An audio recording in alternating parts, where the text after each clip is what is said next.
प्यारे दर्शकों, please video को 500 लाइक और कमेंट जरूर करें। देखते हैं इस बार हमें कितने लाइक्स मिलते हैं। Thank you so much. Chapter 1626 चियो। ली चोंगोंग और यिन जिया की लड़ाई और भी ज्यादा भीषण होती जा रही थी। कई बार की टक्कर के बाद अब दोनों एक दूसरे की असली ताकतें समझ चुके थे।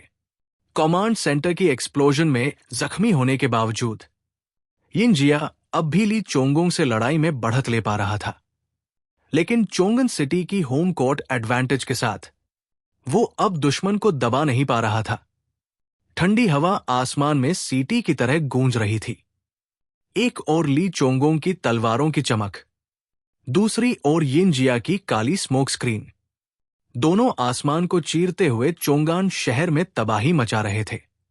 जहां भी उनके वार पड़ते, वहां इमारतें ऐसे टूटती जैसे किसी ने कागज काटा हो। ब्लैक और व्हाइट एनर्जी की ये टक्कर पूरे सेंट्रल डिस्ट्रिक्ट को मलबे में बदल रही थी। शहर के दूसरी तरफ भी एक और भयंकर बैटलफील्ड था। नॉर्थ वेस्ट रीजन का दूसरा इप्सिलॉन लेवल एलियन च्यू शाओलाई अपने साथ वुल्फ फोंग आर्मी के 5 पोल गॉड्स ऑफ वॉर को लेकर ब्लैक एंड व्हाइट कमांडर की ब्लू आर्मोर्ड आर्मी से भिड़ रहा था।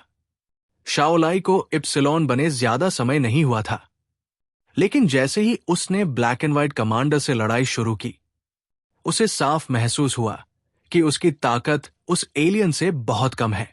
इसलिए उसने सीधे हमला करने के बजाय चोंगन सिटी की टेरेन का फायदा उठाकर एक वेल प्लान्ड काउंटर अटैक शुरू किया।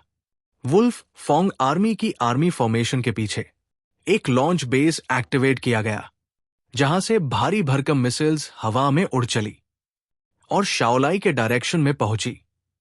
शाओलाई के पास 2 फ्लैश विंग्स थे, जिससे वो हवा में उड़ सकता था।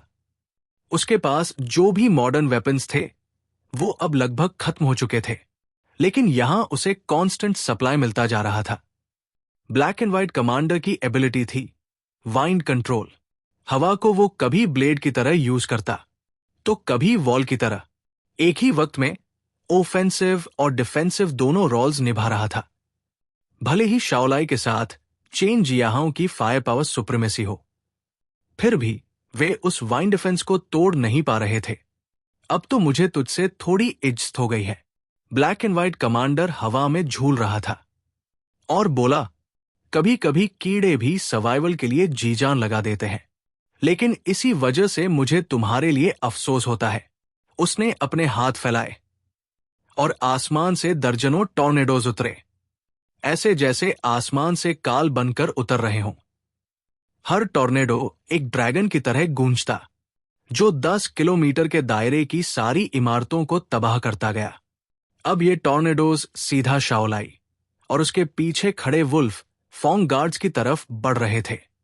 शाओलाई की आंखों में मौत से लड़ने वाला जुनून था। इतनी जल्दी हार मानने का टाइम नहीं आया।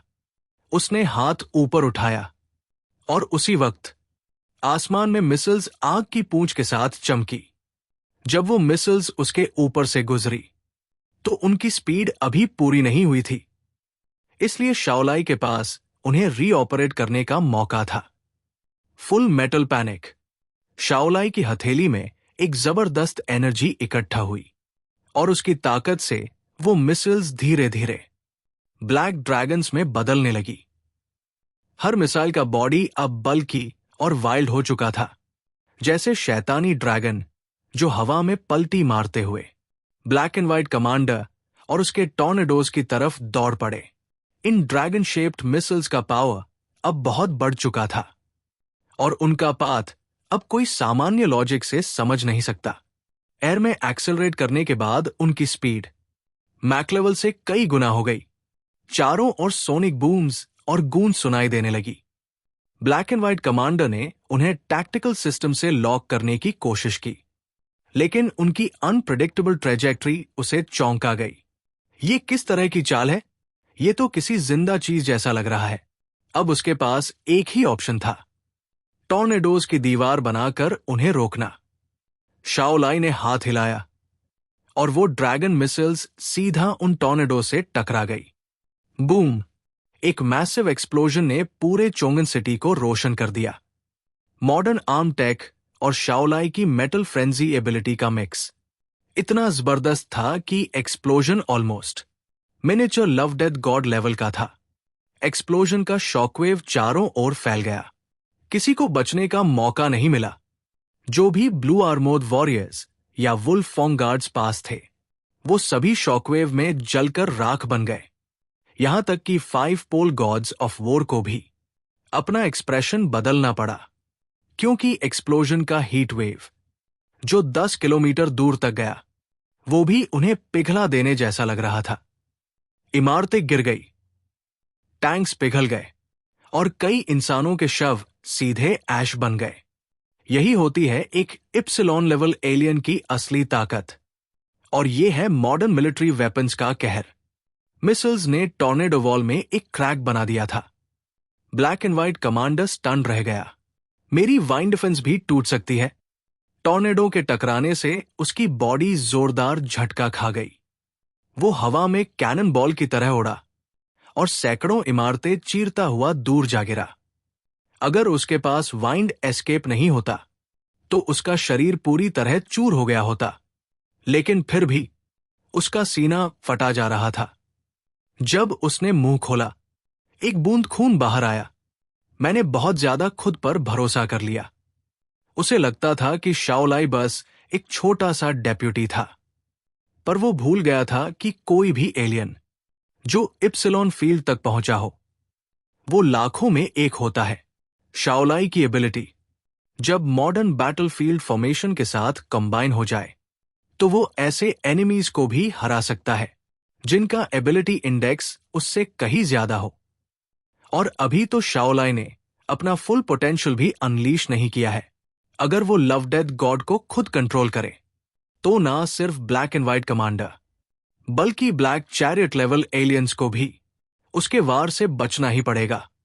Chapter 1627 the age of destruction.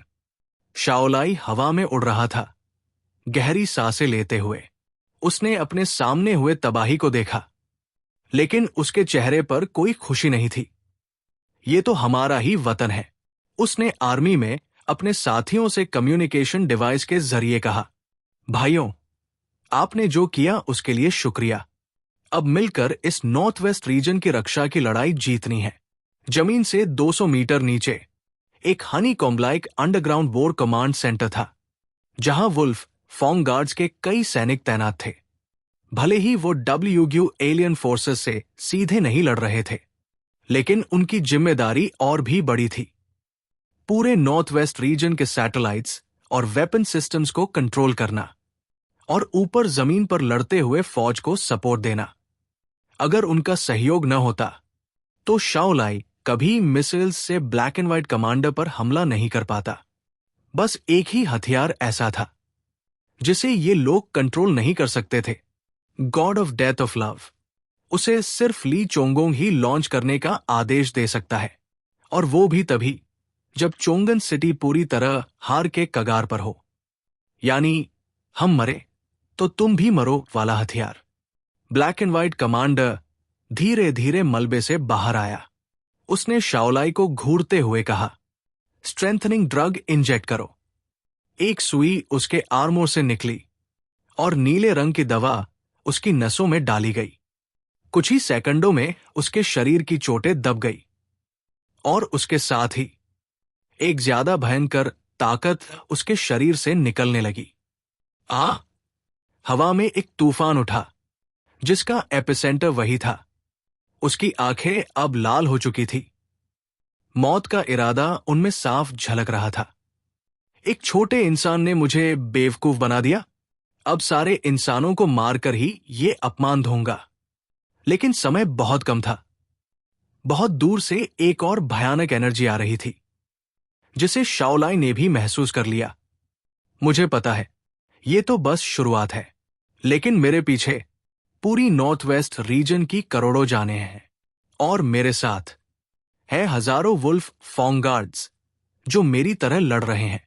Army formation से एक एक कर लॉन्च हैचेस खुलने लगे, और अरबों की कीमत के मिसाइल्स आसमान की ओर उड़ चले। नाइट स्काई अब ऐसा लग रहा था जैसे किसी समर नाइट पर आतिशबाजियां छोड़ी जा रही हों।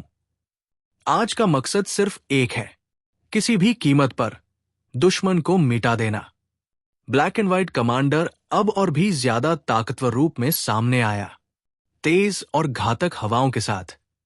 जहां भी वो गया, तेज एयर प्रेशर से पूरी की पूरी इमारतें मिट्टी में मिल गई। चोंगन सिटी में कई इलाके अब ब्लैंक जोन्स बन चुके थे।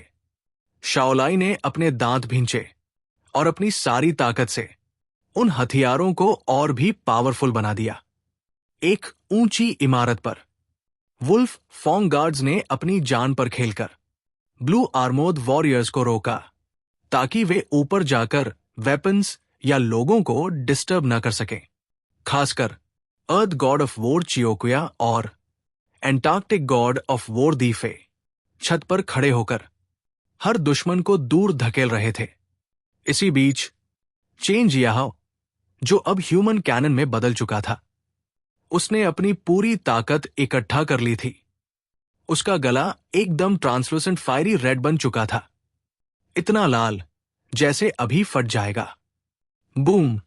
एक लाल रंग की एनर्जी बीम उसके मुंह से निकली, जिसने स्पेस को चीर डाला और शाओलाई के हमले के साथ मिलकर ब्लैक एंड व्हाइट कमांडर की ओर बढ़ी। आसमान में ड्रैगन शेप्ड ब्लैक मिसाइल्स भी दहाड़ते हुए नीचे आ रहे थे। कमांडर की आंखें अब पूरी तरह लाल थी। उसने हवा में रुककर एक गहरी सांस ली। उसका सीना फूल गया। Wind explosion! उसके मुंह से एक विशाल एयर ब्लास्ट निकली, जो एक भारी एयर कैनन की तरह हर चीज को उड़ाने लगा। बूम! जमीन, इमारतें, हवा, सब कुछ तेजी से बर्बाद हो गया। इसी बीच शाओलाई और जियाहाओं का संयुक्त हमला भी टकराया। पहले तो दोनों ताकतें एक दूसरे को काटती हुई गायब हुई, लेकिन फिर धमाका! आसमान में एक मशरूम क्लाउड उठा और सफेद तेज रोशनी के साथ एक जबरदस्त शॉकवेव चारों तरफ फैल गई। चोंगन सिटी का एक बड़ा इलाका इस हमले में नक्शे से मिट गया। दूसरी तरफ यिन जिया और ली चोंगोंग की लड़ाई और भी ज्यादा खतरनाक हो गई थी। अब कोई भी सामने से वार सहने का जोखिम नहीं ले रहा था। लेकिन अगर देखा जाए तो ली चोंगोंग को ज्यादा दिक्कत हो रही थी। उसका एबिलिटी चीट काम आ रहा था, लेकिन बेसिक स्टैट्स में फिर भी पीछे था। अगर उसने शुरू में यिन जिया को धोखे से घायल न किया होता तो शायद अब तक हार चुका होता। अब भी वो अपनी पूरी शक्ति नहीं दिखा पा रहा था। यिन जिया की स्पीड और बैटल एक्सपीरियंस उसके वारों को बेकार कर दे रहे थे। अगर ये लड़ाई और लंबी चली और उसकी स्टैमिना गिरने लगी तो सिल्वर आर्मोर की स्मोक एबिलिटी जरूर कोई फ्लॉ खोज लेगी। वुश! ली चोंगोंग ने एक और वार किया, लेकिन यिन जिया फिर से चकमा देकर निकल गया। वो दूर जा गिरा और हवा में उसके 6 ब्लैक मिस्ट विंग्स हिलते रहे। लगता है अब तेरी पावर खत्म होने वाली है। उसने अपने हाथ उठाए और एक काली स्मोक की ब्लेड बनाई, जिसमें मौत की एनर्जी भरी हुई थी। मैं अभी तेरी जान ले लूंगा, पर अफसोस है, मुझे तुझे मारना अच्छा नहीं लग रहा। तेरी एबिलिटीज वाकई दिलचस्प है। चाहो तो मेरे गुलाम बन जाओ, मैं तुम्हारी जान बख्श सकता हूं। ली चोंगोंग हंसा और बोला, तू मुझसे ऐसी बातें कर रहा है? मैं हूं नॉर्थ वेस्ट का राजा। मौत चाहिए तो तू पहले मरेगा। उसने अपनी तलवार की नोक सिल्वर आर्मोर की ओर कर दी, लेकिन उसका दिल अंदर से डगमगा चुका था। फर्क साफ था, लड़ाई ऐसे ही चली तो हार उसकी ही होगी। अब किसी बाहरी मदद की उम्मीद भी नहीं थी। बाकी रीजन्स या तो खुद पर हमले झेल रहे थे या अपने टॉप एलियंस को कहीं और भेज नहीं सकते। क्या अब हमें God of death of love का इस्तेमाल करना पड़ेगा? Chapter 1628 battle report. Yin Jia ने अपना दाया हाथ उठाया। धुएं से बनी एक ट्विस्टेड ब्लेड तैयार थी, जो सीधे ली चोंगोंग पर वार करने वाली थी। ली चोंगोंग ने एक गहरी सांस ली। काफी ऑक्सीजन दिमाग तक पहुंचा, जिससे वो कामली अगली स्ट्रैटेजी सोच सका। उसने अपनी लंबी तलवार को कसकर पकड़ा, डायरेक्ट ब्लॉक करने के लिए तैयार था, चाहे उसे ये न पता हो कि वो कब तक रोक पाएगा या सामने वाले का सामना कैसे करेगा। लेकिन फिलहाल एक कदम एक वक्त पे, यही उसका रास्ता था। अगर आखिर तक वो कुछ न कर सका तो वो लव डेथ गॉड्स को एक्टिवेट कर देगा, तब चाहे सामने वाला खुद भगवान हो, मैं उसे भी साथ लेकर मरूंगा। लेकिन तभी नीचे जमीन जोर से हिलने लगी, गर्म धुआं धरती के नीचे से उठने लगा। अर्थक्वेक इतना तेज था कि ली चोंगोंग की पेरिफेरल विजन नीचे जमीन की तरफ खिंच गई। पूरे चंगेन सिटी की जमीन अब टूट चुकी थी, जैसे किसी ने उसे स्पाइडर वेब में बांट दिया हो। दरारों से लाल रोशनी चमक रही थी और स्कॉर्चिंग एयरवेव्स निकल रहे थे। Underground volcano. ली चोंगोंग हैरान था, इतनी तबाही के बाद ये भी, मतलब अब इंसल्ट पे इंजरी भी। यिन जिया ने भी ये देखा, उसका चेहरा गंभीर हो गया। उसने ली चोंगोंग की ओर देखा, फिर जमीन पर फैलती हुई लाल दरारों की ओर। हॉट मैग्मा अब जमीन से ऊपर आ रहा था। लग रहा था जैसे सब कुछ निगल जाएगा। समय आ गया है। उसके हाथ की ब्लैक स्मोक ब्लेड धीरे धीरे हवा में घुल गई।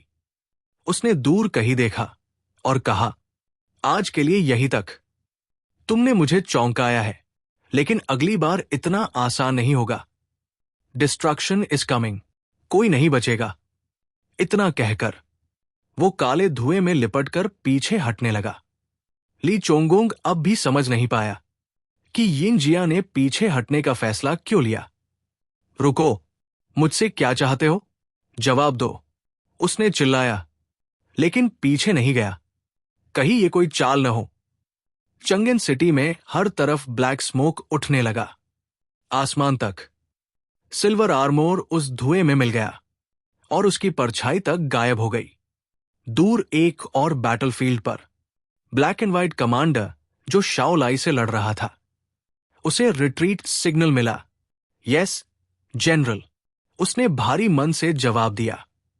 एक आखिरी वाइंड ब्लेड से शाओलाई को पीछे हटाया और फिर आसमान में उड़ गया। सारे ब्लू आर्मोर सोल्जर्स ने भी अपने मरे हुए साथियों की बॉडीज उठाईं और उसी काले धुएं के साथ आकाश में गायब हो गए। मत पीछा करो, शाओलाई ने तुरंत आदेश दिया। उन्हें जाने दो। ये लड़ाई बहुत भारी थी। अब तक शहर में 1 लाख से ज्यादा मौतें हो चुकी थी और ये सब एलीट सोल्जर्स थे। अगर सिविलियंस को पहले इवैक्यूएट न किया होता तो शायद लाखों लोग मारे जाते। अब शाओलाई भी अनश्योर था कि वो ये लड़ाई जीत पाएगा या नहीं।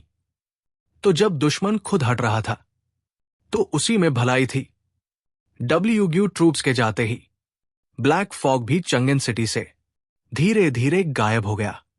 पूरा शहर डेड साइलेंट हो गया। हर जगह लाशें थी। जो लोग बचे थे उनकी आंखों में थोड़ी उम्मीद, लेकिन ज्यादा डर था। ली चोंगोंग ने चारों तरफ तबाही देखी, लेकिन रोने या रुकने का समय नहीं था। उसने तुरंत आदेश दिए, स्काउटिंग ट्रूप्स, पूरे शहर में मार्शल लॉ लगाओ। मेडिकल टीम्स, तुरंत जख्मी सैनिकों का इलाज करो। कभी भी दुश्मन दोबारा हमला कर सकता है, इसलिए सतर्क रहो। लेकिन फिर उसने देखा, जो वॉल्केनो फूटने ही वाला था वो अब शांत हो गया था। रेड मैग्मा जो ऊपर आ रहा था वो धीरे धीरे नीचे चला गया। ये क्या हो रहा है? उसने जियोलॉजी टीम को भेजा ताकि कारण पता चले। अंडरग्राउंड कमांड सेंटर में अब शाओलाई और 5 एक्सट्रीम वॉर गॉड्स लौट आए। ली चोंगोंग ने सबको सलाम किया, खासतौर पर शाओलाई को कंधे पर थपथपाया। शाओलाई, तुमने बहुत अच्छा काम किया। अगर शाओलाई ने ब्लैक एंड व्हाइट कमांडर को नहीं रोका होता तो 2 इप्सिलॉन लेवल एलियंस एक साथ ली चोंगोंग को हरा देते। कमांडर, ये तो आपकी स्ट्रैटेजी थी, शाओलाई ने झुककर कहा। मेरी क्या औकात आपकी चांदनी के सामने। मेरा जुगनू जैसा उजाला कुछ नहीं। ली चोंगोंग मुस्कराया और सिर हिलाया। उसने बाकी 5 वॉर गॉड्स की तरफ देखा। तुम सबने भी बहुत अच्छा किया। ये एक मेजर विक्ट्री है हमारे नॉर्थ वेस्ट रीजन के लिए। दुनिया अब जान चुकी है कि हम कमजोर नहीं हैं। तभी एक ऑफिसर अंदर आया। कमांडर, विक्ट्री रिपोर्ट बाकी रीजन्स को भेज दी गई है। हमने उन्हें चंगेन सिटी की जीत की जानकारी दे दी है। गुड। ली चोंगोंग ने सिर हिलाया। बाकी रीजन्स की क्या हालत है? ऑफिसर ने बताया, ईस्ट चाइना सी रीजन, ज्यादातर शहर तबाह हो चुके हैं। XUNW बुरी तरह घायल है। हेलोंग ट्रूप्स को भारी नुकसान हुआ। किंगलोंग शायद मारा जा चुका है। साउथ वेस्ट और शेंजिंग रीजन अब भी चुप है। उन्होंने अब तक कोई सीधी लड़ाई नहीं लड़ी। नॉर्थ वेस्ट रीजन ने नेशनल डिफेंस आर्मी के सपोर्ट से दुश्मन को पीछे हटने पर मजबूर किया है।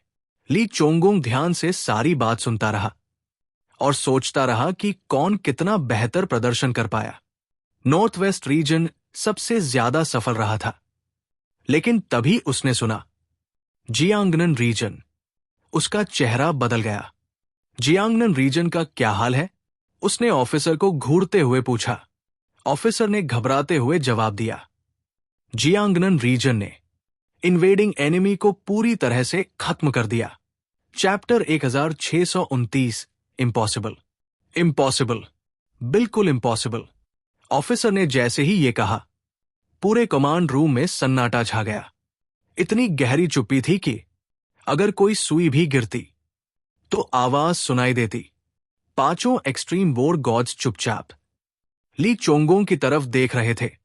उनकी आंखों में हैरानी और डिसबिलीफ साफ था। इस बार फॉग वैली ट्रूप्स ने नॉर्थ वेस्ट रीजन को ऑलमोस्ट खत्म ही कर दिया था। उनका फाइनल प्लान तो म्यूचुअल डिस्ट्रक्शन यानी सब कुछ साथ ले डूबने तक पहुंच चुका था। अंत में तो फॉग वैली खुद ही किसी अज्ञात कारण से रिट्रीट कर गए। सभी को यही लगा था कि बाकी रीजन्स भी इस इन्वेजन को मुश्किल से ही संभाल पाए होंगे। लेकिन अब जियांगनन रीजन के बारे में खबर मिली कि उन्होंने दुश्मनों को पूरी तरह से वाइप्ड आउट कर दिया। Completely destroyed the enemy. अगर वहां भी नॉर्थ वेस्ट जैसे ही लेवल के एनिमीज भेजे गए थे तो इसका मतलब है उन्होंने 2 इप्सिलॉन लेवल और सैकड़ों कैप्टन लेवल एलियंस को मार दिया। 5 वॉर गॉड्स दंग रह गए। लेकिन कोई कुछ बोल नहीं पाया, क्योंकि सब जानते थे कि ली चोंगोंग को झंगी से कितनी कंपेटिटिवनेस है। ली चोंगोंग के चेहरे पर अचानक एक जबरदस्ती की हंसी आई। ये फेक न्यूज है। जियांगनन रीजन तो मिलिट्री रैंकिंग में सबसे नीचे आता है। उन्होंने ऐसा कैसे कर लिया? ऑफिसर ने धीरे से क्लैरिफिकेशन दी। एक्चुअली ये पूरा बैटल सिर्फ टियानहे सिटी में हुआ था। ब्लिजर्ड सिटी के ट्रूप्स बैटल खत्म होने के बाद भी रास्ते में ही थे। उन्होंने वॉर में हिस्सा ही नहीं लिया। शाओलाई ने यह सुनते ही तेज सांस ली। बाकी 5 वॉर गॉड्स भी एक दूसरे की तरफ देखने लगे, मानो कह रहे हों, क्या वाकई ये पॉसिबल है? सब जानते थे कि जियांगनन की साइंटिफिक स्ट्रेंथ पूरे देश में सबसे ज्यादा है।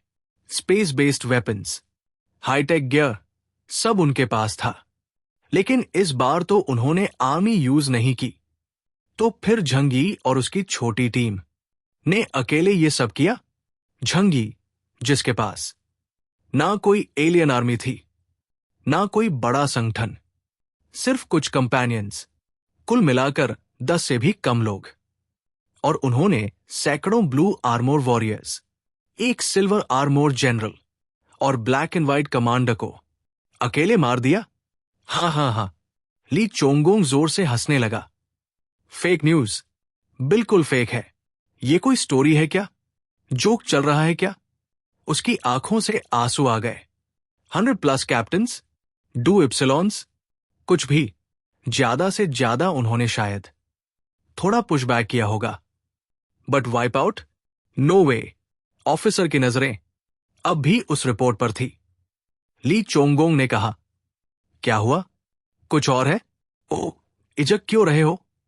ऑफिसर बोला, कमांडर, पोस्ट वॉर सेटलमेंट के हिसाब से फॉग वैली की इन्वेजन फोर्स में थे 158 blue armour warriors, 2 black and white commanders और 1 silver armour general.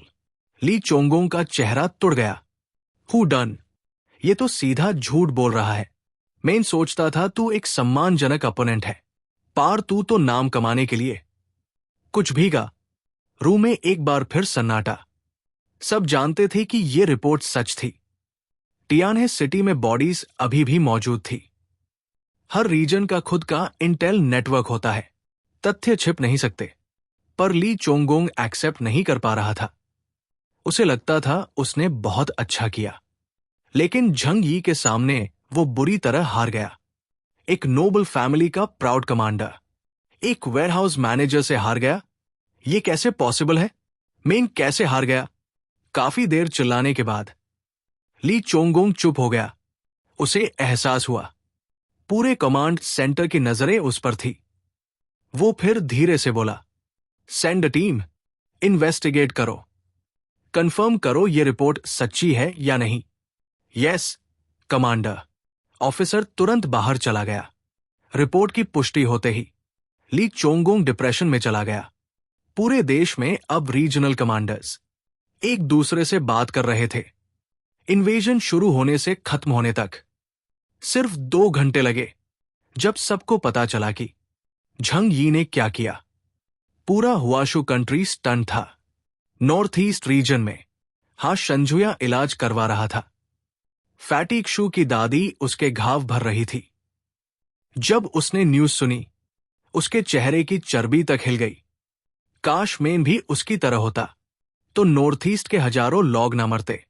East China सी रीजन के कमांडर ली ग्वांगजियाओ, जो पहले जू झेंग का मजाक उड़ाता था, अब उसे जलन हो रही थी।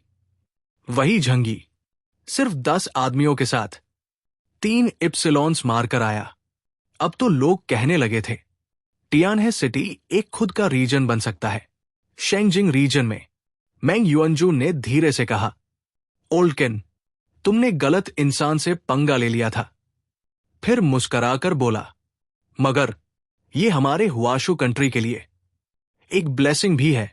झंग यी बोलता है, अगर आपने ये कहानी सुनी और पसंद आई हो तो प्लीज एक लाइक जरूर देना, और अगर अभी तक सब्सक्राइब नहीं किया तो अभी कर लो। Chapter 1630 suppression. Neon port, Columbia navy fleet, बाकी फॉग वैली ट्रूप्स की तरह जो हुआशु कंट्री पर हमला कर रहे थे। यहां भी एक भयंकर लड़ाई के बाद दुश्मन ने पीछे हटने का फैसला किया। वो लोग कोई भी शव पीछे नहीं छोड़ गए और पूरी कामनेस और ऑर्डर के साथ वापस लौट गए। लेकिन कोलंबिया नेवी फ्लीट को भीषण नुकसान दे गए। लगभग सारे वॉरशिप्स जो पोर्ट के पास थे तबाह हो चुके थे। कोलंबिया की सबसे ताकतवर नवल फ्लीट अब खत्म मानी जा रही है, और पोस्ट एपोकलिप्टिक दुनिया में अब फिर से इतनी बड़ी फ्लीट बनाना लगभग नामुमकिन है। कार्टियस का पूरा शरीर जख्मी था, और जब उसने रेड सी बीस्ट से लड़ाई की तब उसकी एक बाह भी बाइट करके अलग कर दी गई। लेकिन कोलंबिया नवल बेस के मैसिव वेपन्स के दम पर उसने किसी तरह फॉग वैली ट्रूप्स के रिट्रीट तक मोर्चा संभाल लिया। जब फॉग वैली आर्मी समुंदर से पीछे हटी तब कार्टियर्स ने अपनी टूटी बाह को पकड़े हुए उनकी तरफ देखा। उसकी आंखों में सिर्फ गुस्सा और नफरत थी। हरामियों ने मेरी टेरिटरी में घुसने की हिम्मत की। पूरा नवल बेस तबाह हो चुका था। समुंदर का पानी अब बेस के अंदर तक घुस चुका था और लगभग आधे सैनिक मारे जा चुके थे। लहरों के साथ अब हजारों कोलंबियन नेवी सोल्जर्स की लाशें समुंदर में डूबती उतरती नजर आ रही थी। इतना खून बहा था कि तट के पास का सी वाटर भी फ्रीज नहीं हो पाया। उसी समय कनारो दूर से उड़ता हुआ आया। उसकी हालत भी कुछ कम खराब नहीं थी। उसके आर्मोर के टुकड़े टुकड़े हो चुके थे। कार्टियर्स की बाह देखकर कनारो ने पूछा, तुम्हारा हाथ? कार्टियर्स ने जबरदस्ती टफनेस दिखाते हुए जवाब दिया, न्यू एरा पे लगा दिया मैंने दाव। कनारो उसे अच्छी तरह जानता था, इसलिए उसने और कुछ नहीं कहा, बस बोला, जल्दी से लिम्ब रिजनरेशन सर्जरी करवा लो। 21वीं सदी के मध्य में मेडिकल एलियंस की मदद से ब्रोकन लिम्स की रिजनरेशन अब कोई मुश्किल काम नहीं रह गया था। कार्टियर्स का चेहरा गंभीर था। क्या वो सब उस कमबख्त आइलैंड से निकले हुए मॉन्स्टर्स हैं? कनारों ने गहरी सांस ली। उनकी ताकत हमारी एक्सपेक्टेशन से कहीं ज्यादा है। कार्टियर्स ने उसकी ओर देखा। यही सब है, लेकिन हम तो सिर्फ कोलंबिया नेवी के एक फ्लीट है, कनारों ने कहा। और जब वो हम पर हमला कर रहे थे, उसी समय उन्होंने हुआशू मेनलैंड पर भी एक बड़ी आर्मी भेज दी थी। मतलब, जो फोर्स हमारे सामने थी, वो बस एक छोटा हिस्सा था। क्या? कार्टियर्स कुछ पल के लिए डम्बफाउंडेड रह गया। सिर्फ एक टीम ने हमारी पूरी फ्लीट को ऑलमोस्ट खत्म कर दिया। अगर वो लोग किसी वजह से खुद रिट्रीट न करते, तो आज नियॉन पोर्ट का नामो निशान मिट चुका होता। कार्टियर्स की आंखों में अब डर और गंभीरता दोनों थे। अगर वो दोबारा हमला करते हैं, तो हमारी ओशन फ्लीट में इतनी ताकत नहीं है कि उसी लेवल के इन्वेजन को रोक सके। कनारों ने कहा, पहले वापस जाओ और इलाज करवाओ। उसने दूर समुंदर की ओर देखा। जनरल डगलस ने नेवी हेडक्वार्टर से हेल्प मांगी है। रीइंफोर्समेंट्स जल्द ही यहां पहुंचेंगी। ये सुनकर कार्टियर्स ने पश्चिम की ओर देखा। हेडक्वार्टर्स, बहुत वक्त हो गया है वहां गए हुए। उम्मीद है वो ज्यादा रीइंफोर्समेंट्स भेजे। काश प्रोफेसर डा विंसी खुद यहां पाते। कनारों ने जवाब दिया, प्रोफेसर डा विंसी कोई कॉम्बैट टाइप एलियन नहीं है। उन्हें कैपिटल फ्रैंकलिन में ही रहना चाहिए। शायद कोई और आएगा। कार्टियर्स ने एक खून भरी थूक बाहर फेंकी। उसी वक्त मेडिकल टीम वहां पहुंच चुकी थी। एक डॉक्टर ने उसे हीमोस्टैटिक इंजेक्शन दिया। कनारों ने कार्टियर्स से कहा, चाहे कोई भी आए, इस बार की मुसीबत पहले से कहीं ज्यादा खतरनाक है।